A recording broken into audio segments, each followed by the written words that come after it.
Hello students, so today we are going to study about a very important topic, that is corrosion. Okay, so before we begin the topic, I would like to request you to subscribe my channel to get regular updates. And if you have any kinds of smallest doubts also, please post it in the comment section. So in chapter 1 also we learned a few things about corrosion, and if you have not watched those lectures, please go to the playlist and play all those lectures also, right?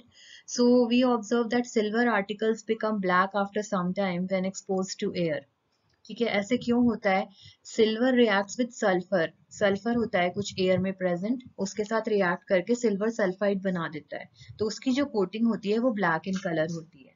ये तो आप generally observe कर सकते हो, घर में आप कोई भी पुराने सिल्वर आर्टिकल्स रखे हो, कोई सिल्वर ग्लास हो, सिल्वर कॉइन्स हो, आप उन्हें चेक करो तो एक ब्लैक कोटिंग आ ही जाती है उस पे, राइट?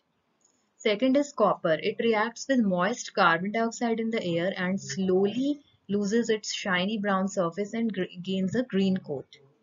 ये आप देख सकते हो, जैसे आपके घर में कोई कॉपर ग्लास है, कॉपर यूटेंसिल्स होते हैं जिसमें हम वाटर स्टोर करते हैं, उसमें भी ग्रीन कोटिंग आ जाती है, right? So what is that compound? It is basically the substance is basic copper carbonate. Okay. Third is when iron is exposed to moist air for a long time, it acquires the coating of a brown flaky substance called rust. ये तो आप सबने ही देखा होगा, iron objects जब पुराने हो जाते हैं, कोई मॉइस्ट एयर उस पे एक्ट कर दिए तो रस्ट लग जाता है उसमें. So these are all the examples of corrosion. अब हम कंडीशन स्टडी करेंगे under which the iron will rust. Okay, उसके लिए हमें एक एक्टिविटी परफॉर्म करनी है. What you take 3 test tubes and you place clean iron nails in each of them. ठीक है, तीनों में आपने आयरन नेल्स रख दी. ठीक है, now in test tube, all the test tube you will pour some like water or means layer of oil, so we check कि किसमें हमने क्या pour किया है. Okay, so this is test tube A. इसमें देखो आपने water pour किया है और यहाँ पे cork fit कर दिया. ठीक है, so here air is there and here water is there. तो इस वाले केस में iron nails पे क्या क्या एक्ट कर रहा है? water also, air also, right? Test tube B देखते हैं. टेस्ट ट्यूब बी में we are adding boiled distilled water. ठीक है, ये हम इसलिए करते हैं कि डिस्टिल्ड वाटर में ना डिजॉल्व्ड एयर नहीं होती. ओके, तो ये वाटर के कांटेक्ट में है, फिर आपने एक लेयर ऑफ ऑयल डाल दी.